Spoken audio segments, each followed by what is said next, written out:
On a pair of Q&A panels at BlizzCon, Jeff Kaplan and the fellow developers were asked about game balance, and their responses are, I think, important for us to discuss because, of course, they have huge ramifications of how the game plays on a day-to-day basis. And I think a huge percentage of players, and I know for sure, but a huge percentage of content creators all agree that the balancing post roll queue 222 hasn't quite been there, and it's going to be a struggle for the game to get to the promised land if the developers have a differing balance philosophy than what the players expect. So what we're going to do in today's video is take a look at these responses and then break down the issues we have with them. But first, I wanted to shout out a few content creators that aided us in obtaining this audio: the newly rebranded Hitscan and our friends at the Owl Recap, who have an Overwatch League podcast. Both their links will be in the description. Now let's get into the very first question, and this is one I asked about power creep. Jeff's answer is troubling, but essentially what I said was that playing Overwatch 2 felt great because it reminded us of the simple, straightforward gameplay that we got in Overwatch 1, at least closer to the area of launch. Since launch, yes, it's been great that they've added tons of heroes and reworks and kept balancing the game, but over time, I think power creep has set in, and I asked what the developers' strategy was to combat power creep, or if they even thought it was an issue. Well, here's Jeff's response. In regards to power creep, I think the term gets used pretty loosely at times. Like if you were to say there's been CC creep in the game, I agree with that. We've added a lot more over time, but with power, we like to look at things of like time to kill. That's like a good tracking device of like how survivable is a character and has that really changed. Recently, we slowed down everybody's ultimate. I say recently, that was probably like 6 months ago. I don't know, someone know, but that's like an example of thinking and feeling that the game had gotten a little bit too fast, or that like deaths were happening or ults were too impactful. We're not afraid to make big balance changes. It's something we are more than willing to do. With us, we try to be less reactive with balance changes. We try not to think about what just happened in Overwatch this week and how do we sledgehammer it so that never happens again. That's a lot of the feedback that I read from players, is more of the sledgehammer approach. We're really trying to think of the longevity of the game, and we also try to represent all of the heroes. A lot of the times, players who give us feedback tend to represent a particular hero or heroes that they're passionate about, or a role that they're passionate about, and sort of don't care what that means to the players who maybe play something different. So our view is a little bit more the long game on that, but we definitely don't want the game getting more lethal. We think it has a great pace to it. And power creep is something that concerns us, but I think that term has been used very liberally in the community right now. Perhaps I'm using the term power creep incorrectly, but I don't think I am. If you don't know, the concept of power creep is as a game grows over time, because new additions, for them to be interesting to the player base, have to compete, things get more and more out of hand. I like to think of it as when you garden, weeds tend to pop up. Well, in the Overwatch balance, over the years, we've seen lots of additions have adverse side effects, weeds that the developers had to tend to their garden in order to keep things nice and tight and appealing to the player base. Cooldowns and passives, and just sort of your inherent value as a character, is way higher now, and the reason why that's a problem is because it starts to erode the skill factor from being a crucial component. And that's how we get characters like Orisa, Moira, and Reaper being the top meta picks for the best players in the game. That's kind of troubling. And I want to make note, I don't want to talk about this just to save the game for the pro level, but it is indicative of a type of balance and sort of a litmus test of what is the best strategies. Well, when they turn out to be the easiest amongst their roles, I think you very clearly have a problem, especially when you consider the fact that a character like Reaper was good in the lower ranks, especially in like gold and below, before he was ever any good. Because, of course, the barrier to entry to get value out of his kit is so much lower that heroes that are much harder and need more skill to get the same amount of value don't compete at low ranks. But as you went up the ranks, Reaper required more and more gimmicky play, and that is actually a sign of good balance to anyone that wants Overwatch to be a competitive game. If you only pop in the game every once in a while, this might not matter to you at all. And you may like feeling super powered with Moira right now and laugh at anyone who attempts to play Ana. But if you look at the health of the game overall, I think we all can agree it's pretty poor. It seems every other day we're losing a content creator or streamers moving on to other things. I mean, especially for the streaming community. If the meta's poor for streamers, they're just done sticking around with Overwatch and they just move on to other games until Blizzard fixes it. Which is why I think it's important that they seriously address the concerns of power creep and actually mold the game to be playable and fun and rewarding rather than going down this almost wheel of fortune that randomly picks which heroes are going to be the strongest based on a host of seemingly arbitrary factors. The worst among them, of course, being things that the player doesn't even really input, just existing as a character. It used to be the case that in order to get a lot of survivability from your tank as Ryan or Winston, you needed really great positioning, movement, and ability usage, whereas now that is trumped by the fact that Orisa has a cooldown that bails you out of that. That's the core reason why players are really sick of playing tank, especially because the way you should play isn't by playing the character so much, but by exploiting their powerful cooldowns in a power-crept environment. And I think really players enjoyed characters like Orisa and Moira a lot more when they were niche off-meta picks that could edge out in a very specific type of strategy. These aren't characters that are supposed to be at the top of the meta, and seeing them become such is a big problem. Jeff doesn't think that there's time to kill creep in the game, but there definitely has been cooldown creep and the erosion of skill. I think any player that spent any significant time away from Overwatch can notice this. We can just run through a host of patch notes from the past year in order to combat the GOATS meta to see this is the case. I don't even think it's debatable. So I'm shocked that it's being treated as some overblown idea. Mei can multi-freeze. Reaper's cooldowns are so insane that he's a top meta pick. Moira kept getting more and more efficient, and it just goes on and on and on. To try to devil's advocate my points here and speak from Blizzard's perspective, Jeff is correct that they more or less have been appropriately scaling to keep lethality in the game to remain consistent. But what's irritating whenever the developers talk about cold, hard statistics, what's being lost is the game feel in the transition between those things. So yes, as a lot of sustained strategies were either being added to the game or being buffed into relevancy, they have, you could argue, somewhat appropriately made a ton of things more lethal to combat that in order to return us to a sort of normal time to kill. So for example, Mei being able to multi-freeze came through when there was triple tank, triple support all huddled together, and even then, Mei was barely competitive up against that. In the ranked environment, it kind of worked, but it didn't really shake up the GOATS meta. But the problem is, Blizzard flipped the switch to put us into a locked 2-2-2, and so many of these changes to balance, to me, and I think so many other community members and content creators and pro players feel like those changes were intended to work inside of an unrestricted pick format, and now we're in a completely different one, which is why so many of us would have liked to see a huge host of these changes to be reverted. There's so many examples that just don't really seem to fit. Characters like Zenyatta and Diva got nerfed directly because of GOATS, right? I mean, by the way, at the time, I tried to warn everybody that that was a bad idea and just would continue the massive meta roulette we keep playing. And where did we land? Well, now, Diva and Zenyatta are basically unplayable due to the new state of the game. Even if they continue to nerf Sigma, he's almost always going to be competitive because when he's maxed out, he simply does more things than Diva even physically can do. Even if we had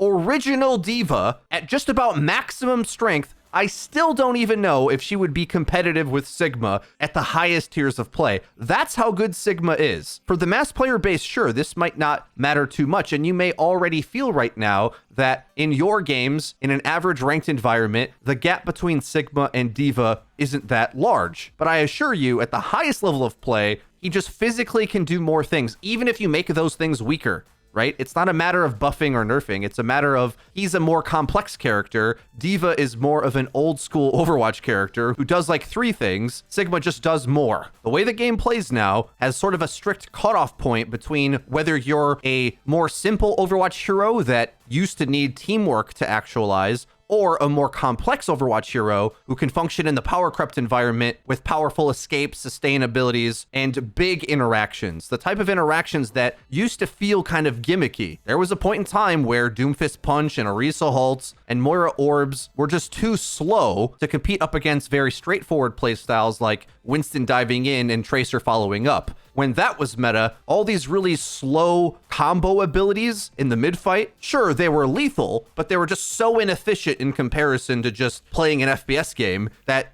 if you tried to play Doomfist on Orisa, you could definitely get it to work. And trust me, East Coast players in NA had been doing it. It was a lot of fun playing that off-meta style, but it was an off-meta style, right? It wasn't the way you had to play to compete. The same can be said for Widowmaker. All of the principles we learned in the era of Overwatch League Season 1 of creating angles and using teamwork to manipulate the map, well, that got overshadowed by the GOATS meta that was full of sustain, and realistically, double shield, to me anyway, is just the 2-2-2 roll lock version of GOATS. Yes, the playstyle's different, the heroes are different, but the principles of survivability, sustain, large impact cooldowns that aren't even necessarily that difficult to use overshadow skill in so many other categories, whether it be Zenyatta, Ana, Widowmaker, range DPS, flanker DPS, movement-based tanks. And of course, I have to highlight, this isn't to say there shouldn't be low skill aspects that are strong in Overwatch. Of course I think that. I'm the guy lining up to play the low skill, high reward heroes. I want them to exist. I just want them also to be challenging and rewarding to play rather than easy and free. I shouldn't feel like I have free value to just exist on another character and beat someone who's playing something harder. I instead love the challenge of maximizing the value of a simple hero and doing my best to support the team. It doesn't need to carry the team and overwhelm the amount of value in the game. I want to do my part and set up for skilled plays. But now we're in this weird cooldown meta where it's all Doomfist punches and Moira orbs and Reaper flanks, and it's hard to find a shooter game in there. And I don't think that's a controversial thing to say. At this point, I want to move on to talk about the real ways Blizzard should be going to combat this and next steps for Overwatch to be the game we want it to be. So step one, I would say, is we need to reward skill. It isn't about making heroes that I specifically like be stronger. It's just rewarding the difficulty of heroes with more output. If we're in a place where we're watching the World Cup and we're watching USA versus Korea, which should be the most hype match in the World Cup, why are we seeing Corey and Carpe playing Reaper? That alone shows you that there's a problem with the incentives and structure of the game. Now, Jeff has a counterpoint to this that we'll get into the next response, but I want to rattle off some other examples in order to rein this concept in. So if step one is balancing the game competitively, step two is having a real talk about the competitive format of Overwatch, and it is to say, it isn't one, okay? I know it's rough to say, but having a big fancy esports league worth $1 billion doesn't make your game competitive. Designing it to be does. And to that point, there's a core aspect of Overwatch that just simply doesn't work at the higher tiers of play. And really, for most players as well, it has adverse side effects. So what am I talking about? That is the concept of hero swapping. In our dream scenario, the ability to swap heroes freely should allow for diverse strategies to exist. That's the idea of it anyway. You always can swap up and counter what your opponent's doing, right? Well, if that's the case, why haven't we seen professional players ever do that for 3 years? Sure, it happens here or there, but typically it's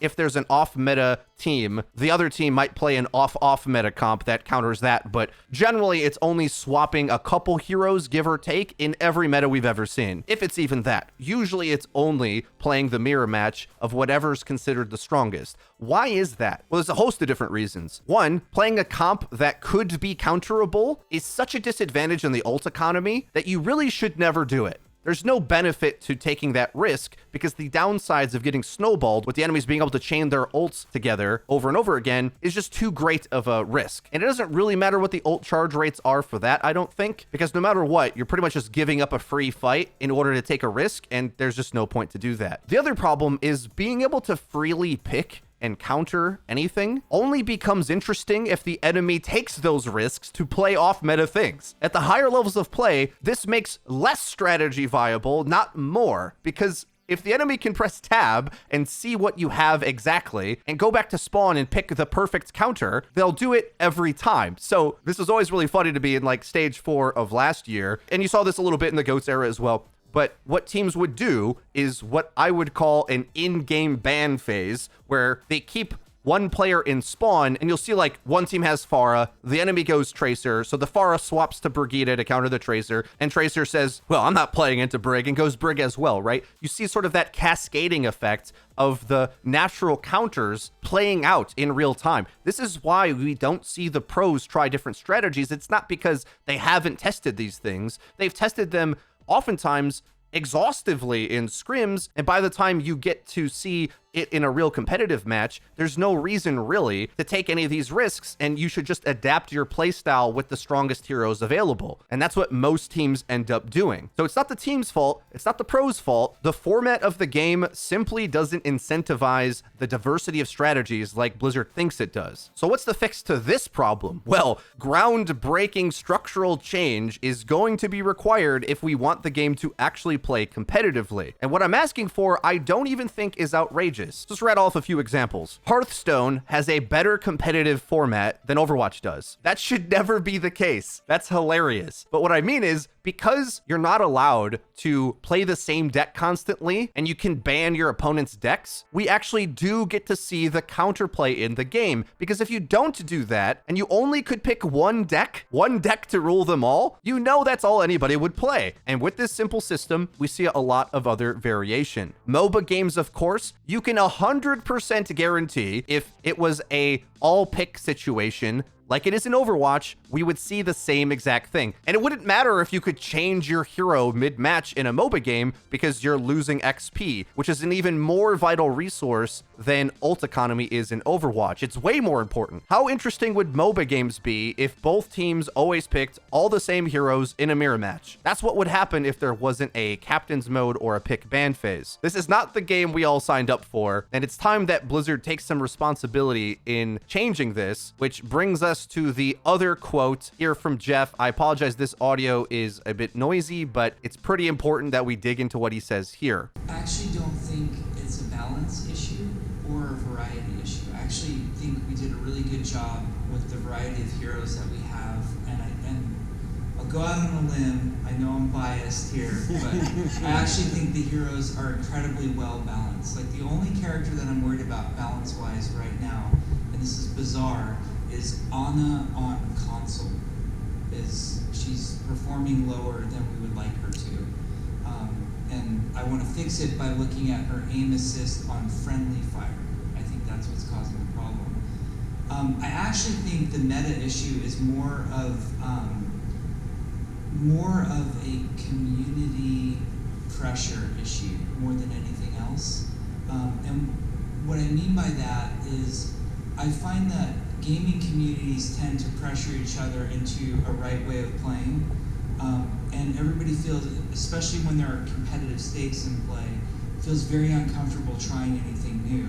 The best example I can give is the interesting part about the GOATS meta, for example, is that our players, our average players of the game, the non-Overwatch League players of the game, short of Grandmasters and Masters, were not playing that meta at all. They weren't choosing those characters, they weren't using that strategy.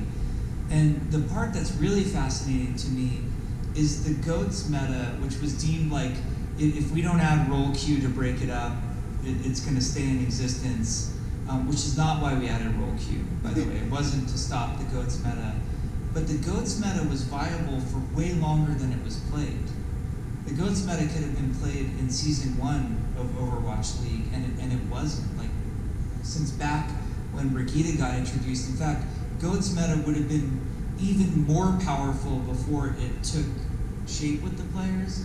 So I think in that case, what we're dealing with is players being embedded in a mindset that there's a right way to play. There's this tendency, whether they recognize it or not, to take the path of least resistance. This is what I read on the internet, this is what I watched in Overwatch League, so therefore this is what I should do more than anything. I think if we want to have constant, meaningful meta changes in Overwatch 2, there are a few things that we can do. One is introduce a new game mode like push. push really changes how things are played. Different map types, introducing different maps, introducing different game modes is going to help. And then beyond that, I don't think it's about heroes at that point. I actually think it's about introducing some sort of system that encourages or forces players to play a different meta, if that's what feels satisfying to them. So there's a whole lot I really don't like about what Jeff said, but with a twinkle in his eye, he just had to sell me on a potential system that forces players to play different metas. Yeah, that's exactly what we need. We need the design of the game to incentivize different things to get played, or they just won't. Again, I don't really want to nitpick every little thing he says, but I feel I have to in order to make my points. For example, he says that the GOATS meta could have been viable for way longer. I don't even know if this is true, and it gets kind of tiring of memes getting spread in this community that sort of just write off certain issues. So pros were playing Brigitte in triple support almost immediately once she was instituted, and Jeff's trying to say that they could have been playing GOATS. But in truth, after Brigitte got a small nerf, Zarya and Lucio got important buffs, because at the time we weren't seeing much Lucio. Zarya holding onto her charge longer was super important for GOATS to be a thing, otherwise the comp would have lacked damage. So I don't even know if I agree with that as a premise. Again, I feel like Jeff is using a rubber stamp response to this issue, where he's saying something that, yes, has truth to it, where players are adverse to change and they don't want to try new things. That's definitely true, but it's not like we're seeing the design of the game look to be in a structured way, right? The balance of the game right now, with the GOATS era power creep set in, I strongly feel is a untended, weedy garden. And Jeff's over here like, well, if you can't make a beautiful bouquet out of this, it's like every time I dig in, the garden's just filled with weeds. Moira orbs and Orisa halts. Like, what do you want from me? Yes, to some degree, players are stubborn, but at the same time, these are the most knowledgeable people about how the game can be played. And unless the development team wants to prescribe strategies that they think can counter the meta, or at least start to seriously discuss these issues, like, for example, on this channel, we've talked about how to counter double shield. And thankfully, with the buffs to Winston's bubble and a few other things, at ranks where the enemy tanks aren't skilled enough to make use of halt, accretion, hyperspheres, and manage their fortify really well, then Winston looks very playable. So to that degree, when Jeff says, well, the game's really balanced, yeah, it does look pretty balanced in plat and below, but the game's fun at plat and below almost no matter what the balance is. And I would argue it's even more fun when cheesy things aren't the best. I'll take you back to the Reaper example. A gold player most definitely doesn't want a superpowered Reaper, because Reaper's already good in that context. The good thing about high skill characters being top meta is that they don't damage most players. For example, when we've seen eras where Ana was really strong, because she's so difficult, and I know this because I've been playing on console, I play on the Switch, I am not going to play Ana no matter how meta she is, because I'm not good enough on a thumbstick. Mercy can do way more at lower ranks and at lower skills of play. I can attest to this, so I pick Mercy in those situations and get tons of value and have a good time. In those scenarios, everybody's happy. And so yes, when the game is at a good balance point, I agree with Jeff. And if I thought the game was well balanced, and when it is well balanced, I do say, whoa, hold on with complaining about this meta, because it's actually doing all the things that we want. I've said this many times over the years, but it feels like it lasts for about 2 weeks until a new hero or a new balance change, or it's, let's give this character's cooldown some huge buff or whatever they add to mix everything up. That's my concern with this. I really need Blizzard to stop treating its most dedicated players and content creators and pros like their forum trolls who just want their favorite heroes buffed. We want a healthy game for everybody. I've been at BlizzCon and I try to talk to as many people as I could, and I assure you, even though we might disagree here or there, plus or minus on very small specifics, we all agree on this. Power creep is a problem. We want the game to play competitively, and we need to see Blizzard take directions towards that rather than blaming the player base for it not being in a healthy state for us. It's problematic when you see them bring up solutions, quote unquote, like map design. And they say things like, well, bunker's not very good in push. I guarantee you right now, if push gets added, what do you think the top level players are going to play as tanks? What does the fact that you have a flank route have anything to do with the fact that pound for pound, the cooldowns and offense that Orisa Sigma have in the tank category, when optimized and played at a high level, is unmatched. We've already seen the engagement types that push provides. If push was a different mode and it was multi-objectives, then I would agree with you. The problem with push as a design is that it is a single objective, brawl on the point style game, just like the rest of them. Thankfully, there is more flank routes and it'd probably be a really fun mode. I enjoyed playing it, but to act like map design has had a significant effect on balance ever is a serious problem. Again, look to any of the 3 years of evidence to show this. Very rarely do we see map design affect balance, and I'm extremely excited when it does. What nobody likes is when we're forced to apply heroes to contexts we logically shouldn't think they should apply. And the last point I want to make is just look at elimination as a game mode, okay? To me, just like Hearthstone has a better format than Overwatch, I think this rink-a-dink arcade game mode has a better competitive format than mainstream Overwatch ranked. I'm not even precious to what form this takes. Whether it's Jane's single ban idea, whether it's a full captain's mode pick ban draft, whether it's like 3v3 elimination that just locks out certain heroes. I don't know, maybe it could do this for attack defense on the different rounds. It doesn't matter what it is, it just needs to be something in order to add variety to the game, because balance alone can't do it. Because even when the game is well balanced and is rewarding skill, like I said, then we just see the skillful heroes, which is a better esports viewing experience, but it still doesn't give us the variety that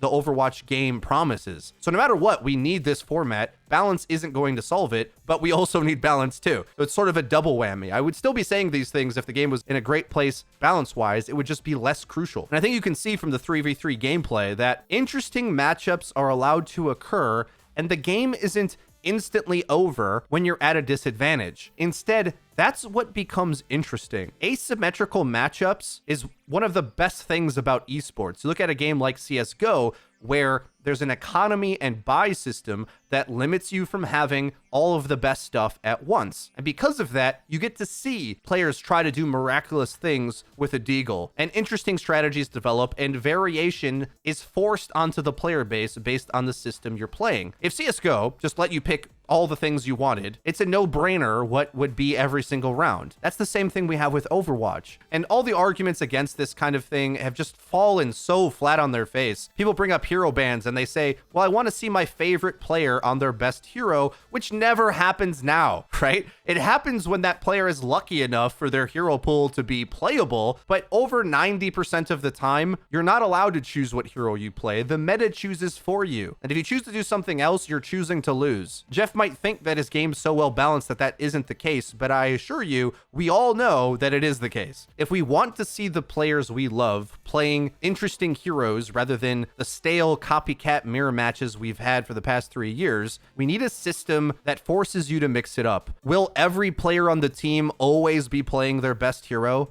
No, but all-stars will be created in a new format such as this, and those moments where you actually do get one of the best players on their given hero will be much more impactful and, frankly, more frequent than it is now. So, I hope I made my points clear. I'm really concerned, and if there isn't a big PTR patch next week that tweaks a bunch of characters, I'm going to be upset, and I'm fearful that that's exactly what's going to happen. If Jeff's saying that he doesn't have any issues with any of the characters in the game right now, when some of the easiest, cheesiest BS is at the top of the game, well, I guess Overwatch just doesn't deserve to have a streaming or hardcore player community. I've never felt a game that was as competitive as Overwatch do so much to attempt to alienate its most hardcore players. It doesn't make any sense. It's this kind of attitude that makes me want to double down in saying, why the heck did they even make ranked or the Overwatch League at all if the whole game is going to have this completely casual attitude applied to it? It doesn't add up, especially when these things are so fixable. And